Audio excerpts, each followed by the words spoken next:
C'est la suite de Politicien, votre rendez-vous politique dont le numéro de ce jour est consacré à l'archipel des Comores. Un bilan chaotique, une gouvernance autoritaire. Voilà ce que dit l'opposition comorienne du régime du président Azali Assoumani, qui lui dit être dans un processus de modernisation à tout point de vue des Comores. C'est un reportage signé Faba Maroun et Ange Bijounomeyo.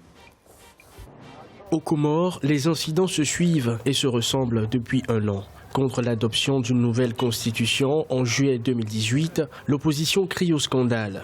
Des affrontements à l'arme automatique entre l'armée comorienne et des opposants dans l'île d'Ajouan font au moins un mort et plusieurs blessés. Le 24 mars 2019, le président Azali Assoumani est reconduit à la tête de la magistrature suprême dès le premier tour avec 60,77% des voix. Tout ce que fait le président Azali aujourd'hui, il ne suit pas, il n'invente rien. C'est des discussions passées. Les 3 années du président Azali, honnêtement, moi je peux dire que c'est un échec pour tous. La situation actuelle est devenue très politique.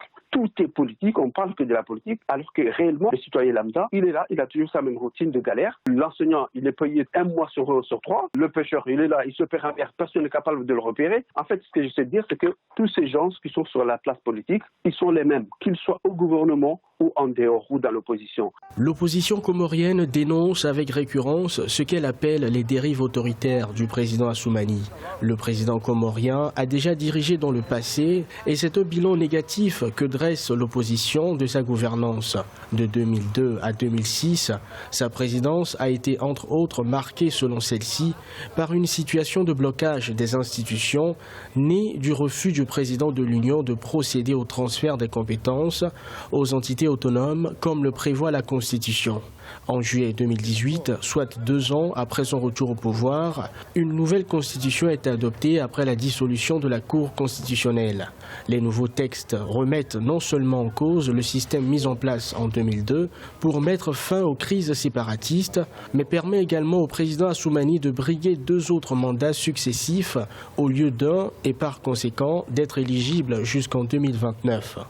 L'aspect politique, tout est discutable. Vous savez, la démocratie implique ce pluralisme d'opinion. Qu'aujourd'hui, certaines personnes ne sont pas d'accord avec ce que fait le président Azali, c'est tout à fait acceptable puisque cela fait partie de la démocratie. Mais quand on regarde en réalité, tout ce qu'entreprend le président Azali, en tout cas, il se fonde sur la Constitution par exemple ou sur ce que dit la règle de droit d'une manière générale. Donc, politiquement parlant, le président Azali a une volonté de faire avancer les choses. Et économiquement parlant, la réalité est là. Elle nous explique qu'effectivement, notre croissance économique a augmenté et c'est là en raison des efforts réalisés par le président Azali. C'est en 1999 que le président Assoumani, alors colonel de l'armée, s'empare du pouvoir après avoir renversé le chef de l'État intérimaire Tadidine Ben Saïd Massoud. Il justifiera ce fait par une interposition de l'armée pour prévenir une guerre civile alors que le pays traversait une crise sécessionniste entre 1997 et 2001. Tora Johar, oui. On ne peut pas interroger la gouvernance du président Azali Assoumani sans vous demander pourquoi vous avez fui il y a 3 semaines votre pays alors que vous exercez un mandat électif. Vous êtes député à l'Assemblée nationale. Oui, je suis député à l'Assemblée nationale jusqu'à la fin de cette année. Mais j'ai subi beaucoup des humiliations pendant l'exercice de mes fonctions de député. J'étais député, on m'a humilié dans l'enceinte de l'hémicycle. J'étais tasé par le président de l'Assemblée 2 fois, devant le gouvernement, devant les élus. J'ai été arrêté à plusieurs reprises pendant que j'étais député et je bénéficiais de mon immunité parlementaire. J'étais député. J'ai voulu déposer un courrier à la Cour constitutionnelle avec mes collègues députés. On nous a chassés avec des grenades lacrymogènes. Donc, jusqu'à la dernière fois, on m'a accusé que je faisais partie des complots, des gens qui ont comploté contre le président, l'avion du président quand il a voulu atterrir à Moélie. C'est que j'ai toujours nié. Et en dernier ressort, on vient de m'accuser que les gens qui ont arraché la main du gendarme le jour des élections, c'est moi qui les ai poussés. Donc j'étais vraiment harcelé par le pouvoir à tout moment. Mais je voulais revenir un peu en arrière pour justifier qu'il n'y a pas eu élection. Il n'y a pas eu élection parce que à 4 h du matin, on a commencé à bourrer les urnes en juin. Il n'y a pas eu élection. Votre propos sur ce point a été très clair dans la première partie, on a compris. Mais les événements que vous évoquez là et dont vous êtes victime, justifient à vos yeux que vous abandonniez votre mandat de député et que vous fuyiez votre pays natal pour être aujourd'hui en exil en France. J'étais obligé parce qu'il y a eu un procès bidon qui m'est condamné à 20 ans de prison. Donc, par coutumance, bien sûr, parce que j'ai... par coutumance, donc j'étais obligé, parce que si je vais rester en cachette ou en cavale pendant 20 ans, ça sera long. Donc j'étais obligé de partir, de quitter mon pays, et je vis maintenant actuellement en France. Je vais continuer la lutte jusqu'à la libération de mon pays. Alors, dans vos propos, vous avez dit quelque chose qui convient quand même, les juristes sont là, je passe sous le contrôle. La question de l'immunité ne cesse pas quand on est en flagrant délit, on est d'accord. L'immunité parlementaire est mise en parenthèse quand le concerné est en flagrant délit, on est d'accord. Ce qui n'était pas le cas. Oui, mais c'était important de... En tout cas, j'atteste cette... Non, il lui répond d'abord très rapidement par rapport... votre compatriote Tocha Djora semble prendre son cas comme étant l'illustration même de la nature du régime en place aux Comores, harcèlement de tout genre, arbitraire, instrumentalisation de la justice, parce qu'il n'a pas l'air d'avoir confiance en la justice de son pays. Vous savez, être député ne signifie pas avoir une liberté totale ou absolue. L'immunité parlementaire... Comment? L'immunité parlementaire ou être député... Vous n'avez pas de liberté ou immunité? Non, liberté. Je disais tout simplement qu'être député ne signifie pas posséder une liberté entière ou absolue. Dans chaque liberté, comme tout est citoyen, normalement. Bien évidemment. C'est-à-dire que tout simplement, j'aimerais bien juste rappeler au député Tocha qu'il y a une conciliation entre deux choses, la liberté et l'ordre. Et qu'au sein même de l'hémicycle, il y a ce qu'on appelle la police de l'Assemblée qui est là pour veiller au bon déroulement des séances. C'est ça. S'il s'avère qu'un député souhaitait ou a voulu perturber le bon déroulement, le bon fonctionnement des séances parlementaires, bien évidemment que cette police-là, elle est là pour veiller au bon déroulement de ces séances. Mais ce que je voulais juste rappeler... C'était le président, ce n'était pas la police, c'était le président lui-même, un député comme moi. Il faut le prouver. Mais ce que je tiens à préciser, c'est qu'il y a un cas qui est indéniable. C'est la situation de ce gendarme qui a été victime d'un acte de barbarie grave. Ça, on ne peut pas le nier. Sa main a été coupée. Maintenant, il y a une cour qui est là. Mais c'est autant grave que vos compatriotes qui ont perdu la vie. Je rappelle que le 27 mars, c'est-à-dire 3 jours après le scrutin, des affrontements ont fait 3 morts. 3 morts. Je tiens à présenter. À Moroni. D'ailleurs, je tiens à présenter mes condoléances aux familles des il y a certains qui sont partis danser alors qu'ils savaient qu'il y a eu des militaires qui étaient là. Non, mais je pense qu'il faut le dire. Il y a un cynisme. Non, il y a un cynisme dans le pouvoir. Au moment même où il y a des militaires qui étaient tués, il y a le président comorien qui était en juin pour danser. Il a trouvé le courage de venir. Il allait fêter sa victoire électorale. Oui, mais bon, pardon. Alors, je vais répondre à Maître Alarikus qui vient de dire. En fait, il s'avère que ce jour-là, le président était parti en juin, effectivement, pour aller remercier les électeurs de l'île d'Anjouan ayant voté majoritairement au gouverneur d'Anjouan. On a vu. Sauf que le jour des événements, quand le président était parti à la cérémonie, on lui a informé que la situation était sous contrôle. Mais ce n'est pas le plus important. Voilà, ce n'est pas le plus important. S'il vous plaît. On va revenir sur le cas du député. Non, même pas. On va aborder la question principielle. Vous êtes jeune, vous êtes juriste, vous êtes chargé d'enseignement dans une université française, vous faites l'apprentissage de la vie politique.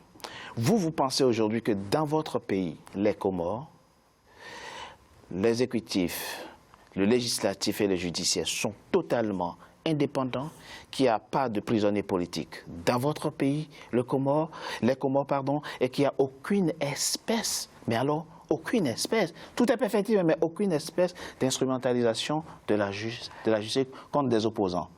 Alors, vous avez bien commencé parce que je suis juriste. Et quand on est juriste, en fait, on se réfère à la règle de droit. Oui. C'est la plus fondamentale. Oui. Et qu'il s'avère qu'effectivement, les personnes que vous prétendez qu'ils ont été condamnées politiquement ont été condamnées non pas par le président Azali, mais par une cour souveraine, indépendante. Et quand une personne est condamnée par une cour, ben, il n'est pas condamné politiquement. C'est-à-dire que ce que moi je reproche à ces personnes, oui. Quand vous avez un juge qui vous met sous contrôle, qui vous place sous contrôle judiciaire, ce n'est pas à Azali de répondre à ce contrôle. Ce n'est pas à Azali de donner le motif de ce placement sous contrôle judiciaire.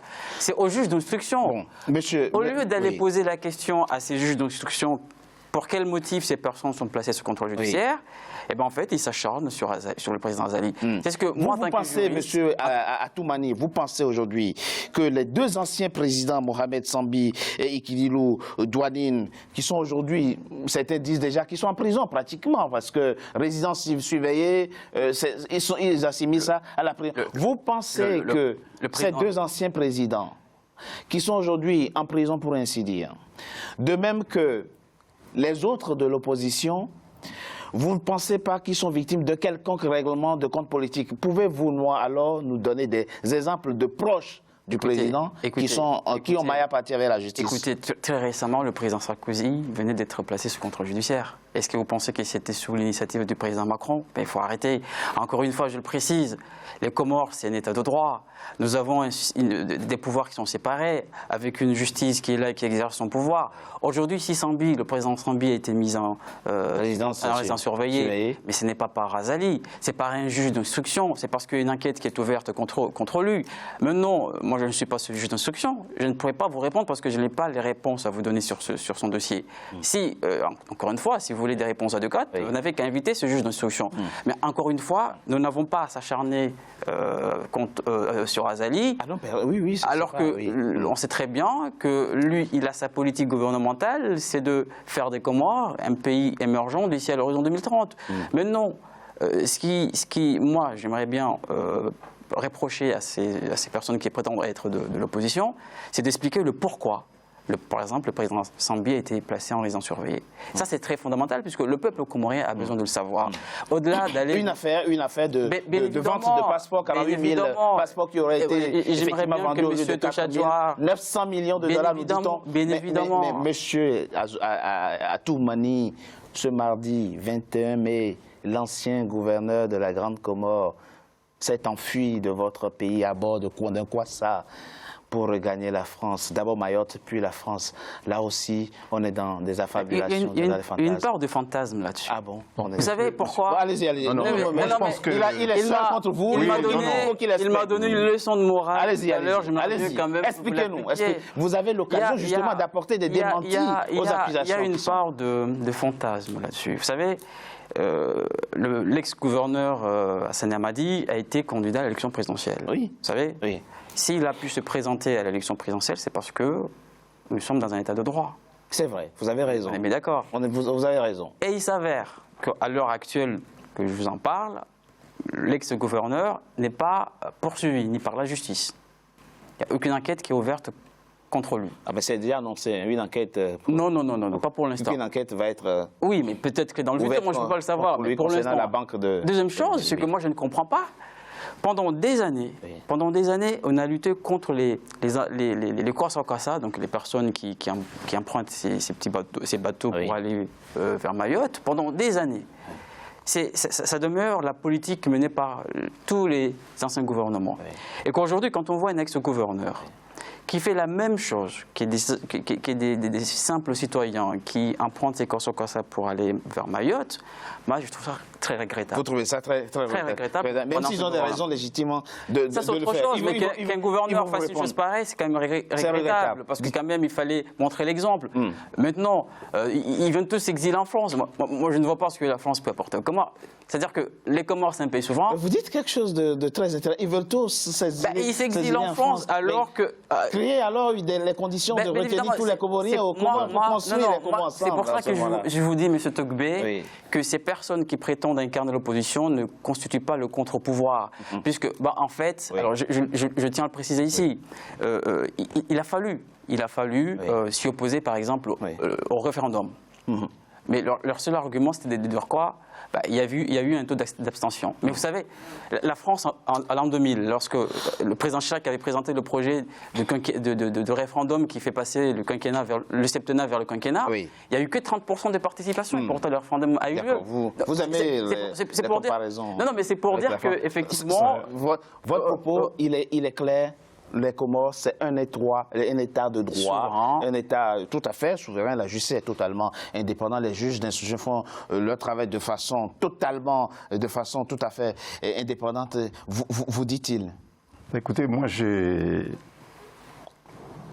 souhaiterais dire à mon jeune petit frère que parler de fantasme, c'est une insulte à l'endroit de ceux qui sont morts sous les balles. Puisqu'il y a quand même des militaires qui ont été tués, il n'y a pas eu d'enquête sérieuse, digne de ce nom. Il y a eu au moins un jeune qui a été tué le jour des élections, en juin, au moins. Avec tout respect que je vous dois, avec tout respect que je vous dois, je ne peux pas vous laisser dire des choses pareilles. Voilà. Moi, non, la personne, votre contradicteur, votre contradicteur. Je viens de présenter mes condoléances. Je viens de présenter mes condoléances à la famille. Vous ne pouvez pas dire que je me réjouis quand même qu'il est mort. C'est lui qui est en face de vous, c'est lui qui est en face de vous a reçu une balle. Pas réel. Non, mais écoutez, j'ai reçu une balle. Je ne sais pas si c'est réel, mais en tout cas, j'ai reçu une balle. Donc la balle réelle, je n'aurais pas été là. Non, la presse nous avait dit... Non, mais écoutez, monsieur. S'il vous plaît. Écoutez, monsieur, si vous voulez, je peux prendre mon sac et vous montrer le certificat médical. Ce n'est pas du fantasme. Non, vous voyez, mais lorsque vous parlez... Une personne qui a pris une balle réelle, je vous ai croisé il y a 2 semaines dans ce plateau. Mais heureusement. Et vous étiez en bonne santé. Non, mais heureusement que je suis en vie, mais il y a ceux qui sont morts. Hein. Non, mais il y a ceux qui sont morts. Je viens de présenter mes condoléances. Allez-y, il y a ceux qui sont morts, il y a ceux qui sont grièvement blessés, et Dieu merci pour moi. Vous voyez? Je suis heureux. Voilà, et Dieu merci pour moi. Voilà, Matoumani. On laisse la réponse. Voilà. Non. Infiniment, vous lui répondrez après. Voilà, c'est pour vous dire que ce n'est pas du fantasme. Lorsque vous avez dans un pays, en moins de 24 mois, en moins de 2 ans, vous avez 2 anciens chefs d'État. Il y en a un qui est en résidence surveillée. Il y en a un qui est en détention provisoire. Vous avez 2 anciens vice-présidents. Oui. Il y en a un qui est en fuite pour avoir été condamné, je ne sais pas combien d'années de réclusion criminelle. Et puis il y a un autre vice-président au pays qui est en résidence surveillée. 20 ans. Lorsque vous êtes dans un pays, vous avez 2 gouverneurs en exercice. Il y en a un qui fuit le pays. Il y en a un qui est en résidence surveillée. Et si vous avez des anciens aussi ministres, et je ne sais pas quoi encore, qui sont en détention provisoire, qui sont au nombre de 100, qui sont en détention provisoire, moi je suis désolé, moi je crois à l'émergence, je tiens à vous dire que je crois à l'émergence et j'y ai beaucoup contribué pour que les Comoriens comprennent que les Comores doivent effectivement aller dans une dynamique d'émergence. Absolument. Mais le président Azali, je tiens à lui dire que le climat de terreur qui règne actuellement n'est pas compatible avec toute vision de l'émergence. D'accord. Est-ce que malgré tout, M. Atoumani, est-ce que malgré tout, il existe aujourd'hui des bases d'un dialogue constructif pour une décrispation durable dans votre pays? On en parle après une courte pause. À tout de suite.